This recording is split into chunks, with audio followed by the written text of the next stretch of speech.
My name is Triza Were, Communication Officer, Jamnail Care.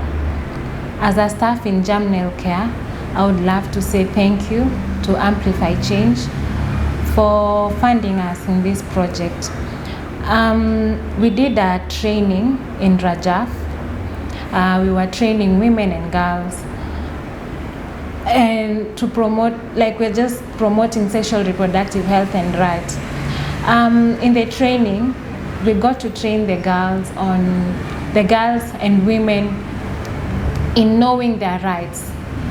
In knowing their rights, there are certain topics that we touched on.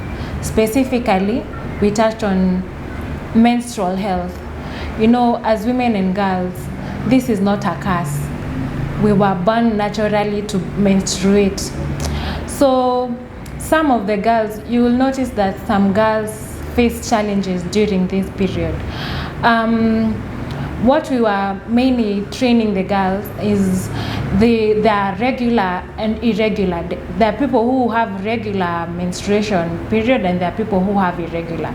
Just training them. So for the you know, there were adolescent girls who hadn't yet started menstruating, and there are people who are already menstruating, but they needed to know their hygienes, how to handle this situation, how to handle themselves during this time. And for the girls who hadn't yet gotten to receive their menstruation, just how the process is. For some girls, there's sometimes they have cramps. It is normal for you to have cramps, but there are people who don't have cramps. It was just a way of, we were just training them, talking with them, and letting them know that this is part of their sexual reproductive health and rights. So we also touched on some of the girls face challenges during this period. And if you are a fellow woman in this time, and you're seeing your fellow sister, your fellow friend outside there who cannot be able to afford buying sanitary towels, what can you do? Always be in a position to help your fellow sister. We were telling them that always find a way. If you are in a position to support, be the supporting sister and support your sister. Teach them how they can put on a pad if it's their first time to put on a pad. Help them. Be a friend to your friend, because you never know when you will need it next. We also taught them about the reusable sanitary towels, which they can always put on or buy. If they can be able to just sacrifice that one time, buy the reusable sanitary towel, which will help them. After they've used it, they can just wash, put it on the sun to dry, and put on another. That if you can't be able to buy the normal sanitary towels. We also taught the women and girls on gender-based violence. Gender-based violence is a big challenge that we are facing all over the world, not only in South Sudan. So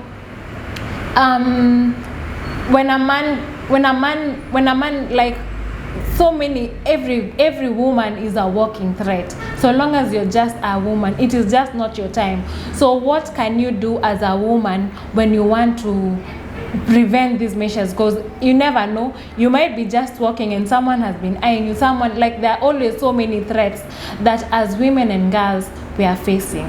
So we just in the training, me as one of the trainer who trained, I can say that the girls were aware of the gender-based violence. It was just a matter of us teaching ourselves, learning more on preventive ways on how we can just mark if someone is a perpetrator, and how you can avoid, and how you can just try and fight your way not to be a victim in such cases. And because no one always wants to be a victim of gender-based violence or sexual gender-based violence.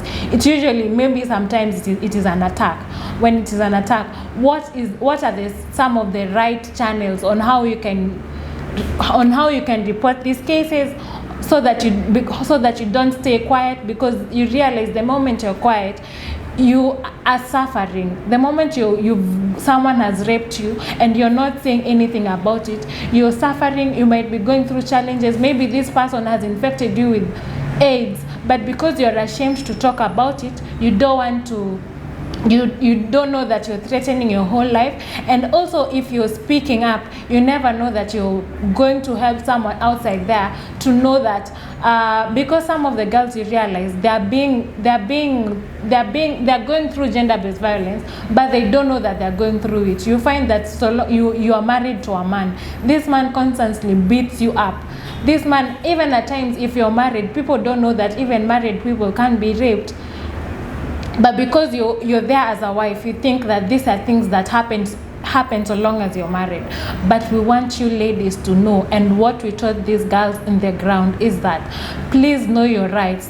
Know that if you're facing, this is not a normal thing. You're going through gender-based violence, and you should speak up. You should speak up so that you may get help, and so that you may also help someone outside there, and just find ways on how you can not fail to be a victim. And if you're a victim, the perpetrator should be held accountable so that he doesn't go on and on doing the same thing, and he doesn't go unpunished, or he doesn't get to face the charges that he's supposed to. Something else that we talked about is family planning. As women and girls, here in South Sudan and even all over the world, we should be able to just plan our parenthood. And planning parenthood doesn't only mean getting injections so that you plan your parenthood. There are things like condoms that people try to shy away from. When you use condoms, there are diseases that are outside here. There's AIDS, there's STIs. There are so many things that you're protecting yourself from. You're also planning your parenthood, because maybe you want 5 kids, but because you're not using condom, and maybe you don't want to use the injections or the other methods of family planning, condom is a necessity to you. Just having these discussions with the women and girls was very productive, because we were getting to hear their views on it, and we noticed that just having these discussions, them telling things from their own perspective, them giving us their own views on really what happens in the ground, and also just them learning, because we had an expert also on the ground who was telling them the right family planning methods to use, which ones go with their bodies, that they should first go to the hospital, be checked, so that their bodies can get to because not every family planning method is right with your body. You first have to go to the hospital, you get checked, the doctor gets to tell you which kind of family planning method goes right with your body, so that you choose which one will be the one you choose. And what really stood out for me in the training that I can say was that after the whole training, we had men also participating in this training, which was really marvelous, and we thank the men for being here, because you notice when we are training the women and girls, the men should also be involved, because who are we having sex with who are we having sex with? You're not having sex with yourself, you're having sex with the men here. And men participating in this training was a plus for us, because some of the perpetrators are usually men. Some women are also perpetrators, but having them in the discussion was a way of also them knowing that they should also be positive. They should also take their positive masculinity, so that if they see a girl outside there who's going through the same thing, if they see a man outside there who's attacking a fellow lady, they can be able to step up and be a patriotic person, or just be someone who also tells the fellow man that whatever you're doing is not right. This is how this lady should be treated. Don't beat up your woman. Don't do this. Don't do this. And standing from my point of view, just seeing this lady after the whole, these ladies after the whole training being able to chant that they now know their bodies, they now know that this is what we should do, this is what we should refrain from being in. You know, sometimes just being open, just being real. Maybe you've gone to a private room with a man, you've tried to say no, you've tried to find ways on how you can fight back, because sometimes when you're being raped, you have to fight back. You have the things that you have to do so that you don't, like, this man doesn't really just rape you. If it happens, maybe he's really forced himself on you. But there, in the first place, I'm not saying, because you should also be friends with your fellow men. You should I'm not saying that the girls shouldn't be friends with the men, but in this particular, like, you're in a private room, there's no way you can escape. You've tried, you've shouted, you've tried to fight back, but the man still ends up raping you. What should you have done first?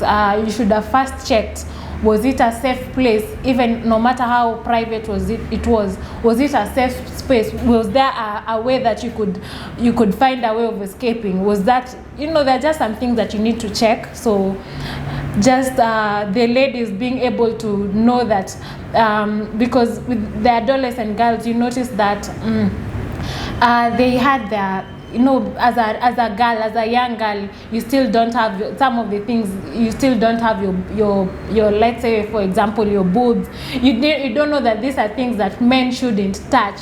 You know, some of these things you're still not aware, but just getting to discuss with them, telling them that these are your private parts. These are some of parts of my body that I shouldn't just let anyone just touch like that. And if they touch, what should you do? So just hearing from the girls shouting and chanting that this is my body and these are my rights after the training was amazing. And it keeps us as staff, me as a communication person, just being able to hear the participants after the training get to say the things that they have benefited from this training, getting to hear what they are saying, that they now know. Some of the people came not knowing anything, but coming out of it saying that they now know their rights.